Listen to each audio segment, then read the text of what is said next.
Baca Sejarah. Ulul Azmi adalah sebuah gelar khusus bagi golongan Rasul pilihan yang mempunyai ketabahan luar biasa. Terdapat 5 Rasul yang mendapat gelar Ulul Azmi, yakni Nuh, Ibrahim, Musa, Isa, dan Muhammad. Seperti dijelaskan dalam surat Al-Ahqaf ayat ke-35 dan Asy-Syura ayat ke-13. Dan Nabi Ibrahim adalah salah satunya. Dalam Al-Quran, namanya Nabi Ibrahim disebut sebanyak 69 kali. Bahkan beliau mendapat gelar kehormatan dari Allah, yakni Khalilullah atau kekasih Allah, menunjukkan betapa mulianya kedudukan beliau di sisi Allah. Bagaimana kisah selanjutnya Nabi yang dijuluki bapak para nabi ini? Berikut 5 kisah menarik perjalanan hidup Nabi Ibrahim alaihissalam. 1. Asal-usul Nabi Ibrahim. Menurut riwayat yang paling masyhur, Ibrahim lahir di Babilonia. Ada pula pendapat lain yang menyatakan bahwa ia lahir di sebuah dataran rendah di wilayah Damaskus. Ayahnya bernama Azar, yang dikenal sebagai pembuat patung. Patung tersebut biasanya dijadikan sebagai sesembahan oleh masyarakat kala itu. Diyakini bahwa kepercayaan masyarakat saat itu adalah agama Mesopotamia kuno yang menyembah banyak dewa dan benda-benda langit seperti matahari, bulan, dan bintang. Kala itu, untuk menghindari kekejaman Raja Namrud yang mendapat mimpi bahwa kekuasaannya akan digulingkan oleh seorang anak laki-laki, hingga semua bayi laki-laki yang baru lahir dieksekusi oleh Namrud. Karena itulah ibu Nabi Ibrahim mengasingkan diri ke sebuah gua saat mengandungnya. Di tempat pengasingan itu, Ibrahim lahir dan tumbuh menjadi anak yang sensitif serta kritis. Saat menyaksikan bintang, bulan, dan matahari, ia selalu mempertanyakan apakah benda-benda langit itu adalah Tuhan. Hingga kemudian Ibrahim menyimpulkan bahwa Tuhan yang sejati adalah Allah Subhanahu wa Ta'ala, sebagaimana tertuang dalam surat Al-An'am ayat 75 dan 83. Ketika dewasa, Nabi Ibrahim menyerukan konsep ketuhanan yang baru, yakni pengesaan Allah Subhanahu wa Ta'ala. Konfrontasinya dengan Raja Namrud menjadi salah satu bagian penting dalam dakwahnya. Setelah berhasil mengalahkan Raja Namrud, negeri tempat Ibrahim tinggal mengalami musim paceklik yang hebat. Ia pun memutuskan untuk hijrah ke Mesir bersama istrinya Sarah. Saat itu, Mesir dipimpin oleh seorang raja yang dikenal gemar merebut istri orang lain yang dianggap cantik dan membunuh suaminya. Ketika raja melihat kecantikan Sarah, ia berniat mengambilnya. Untuk menghindari bahaya, Nabi Ibrahim mengaku bahwa Sarah adalah saudarinya.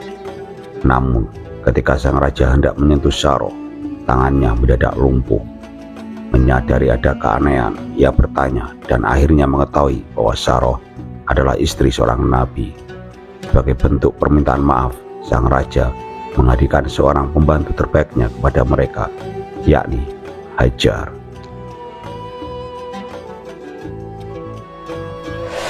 2. Menikahi Siti Hajar dan kelahiran Nabi Ismail.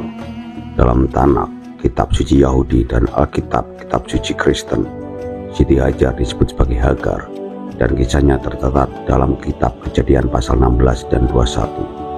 Dalam tradisi Islam, Hagar dikenal dengan nama Hajar.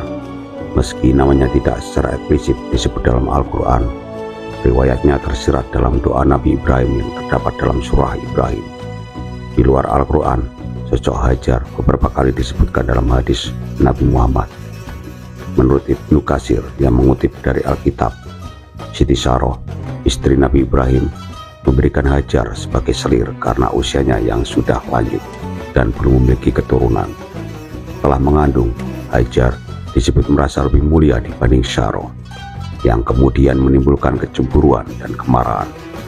Sarah pun menghukum Hajar dengan keras, sehingga Hajar memilih melarikan diri. Ada juga ulama yang berpendapat kecemburuan Sarah karena Nabi Ibrahim dianggap lebih memerhatikan Hajar dan Ismail.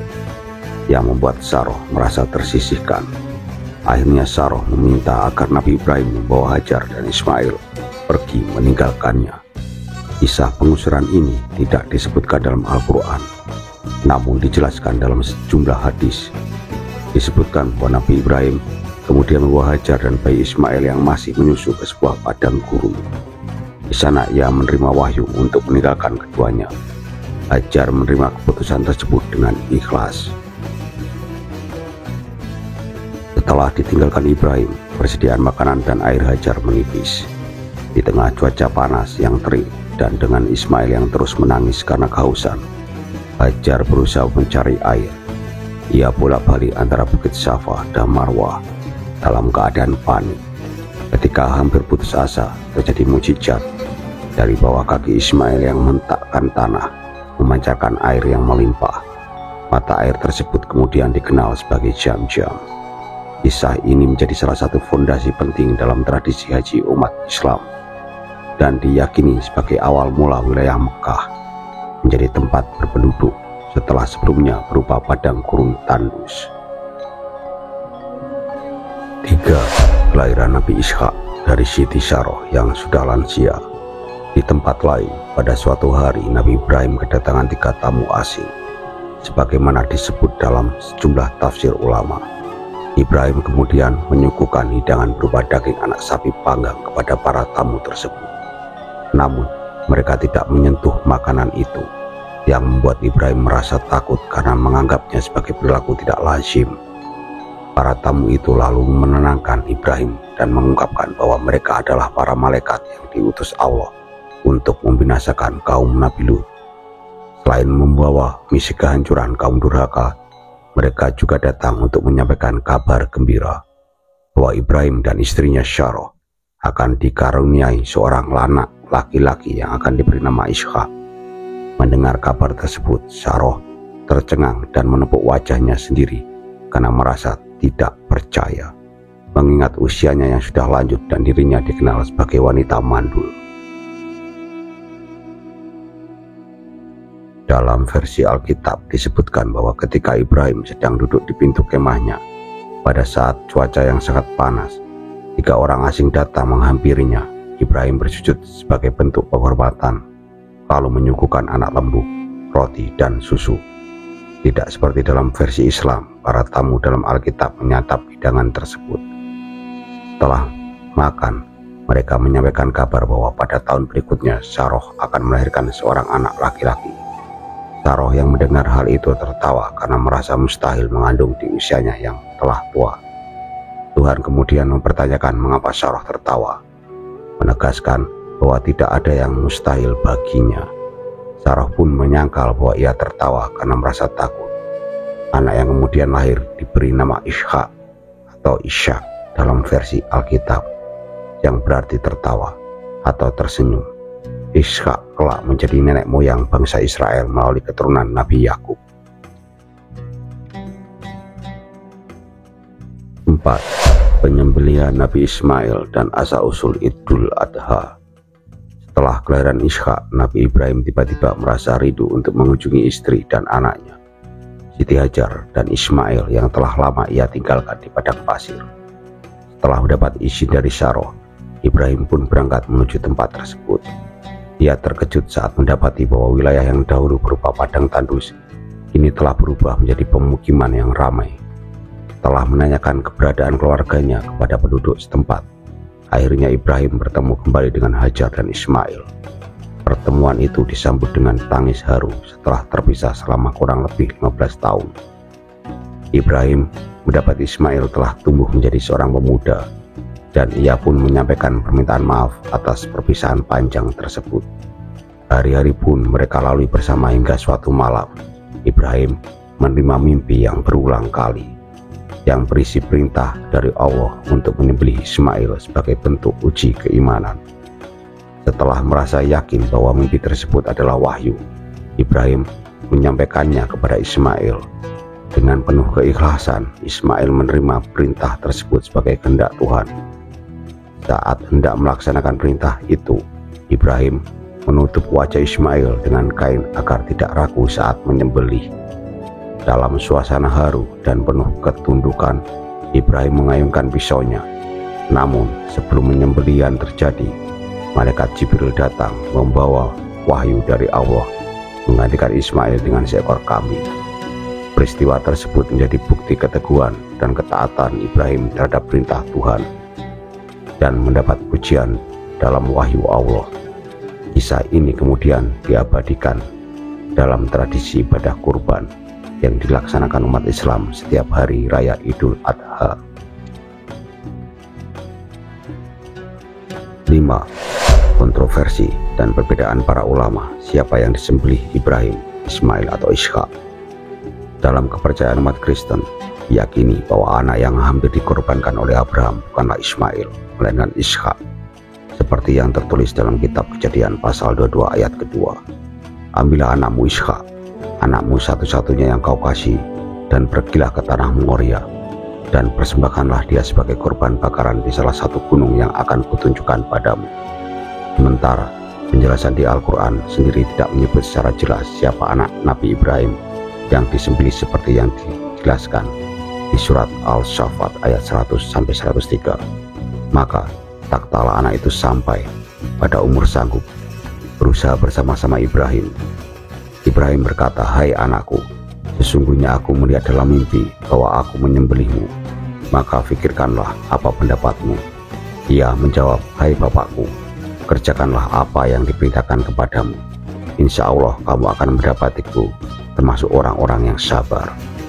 Para ulama sahabat dan ulama berbeda pendapat dalam hal ini.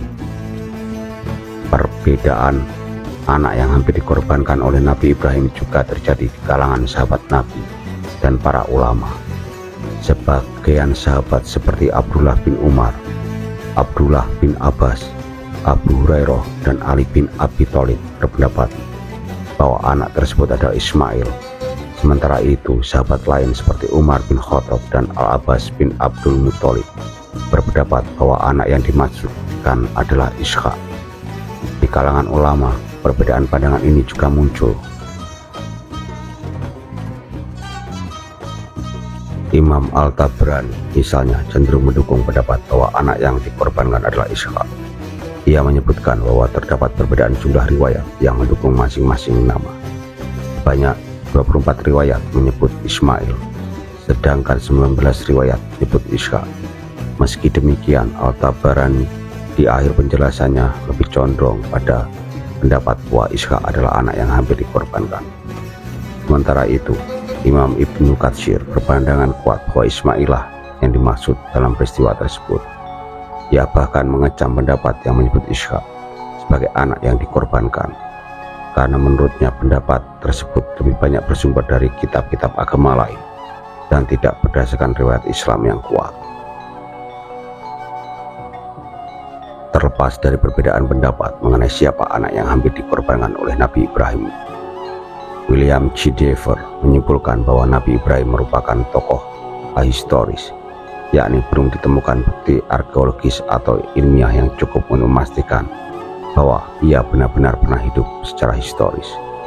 Namun, kebesaran Nabi Ibrahim diakui oleh 3 agama besar, Yahudi, Kristen, dan Islam. Bagaimana menurut sahabat Kasar? Sahabat berada di tim Ismail atau Ishak? Tulis pendapat sahabat Kasar di kolom komentar. Jangan lupa like, subscribe, dan bunyikan loncengnya.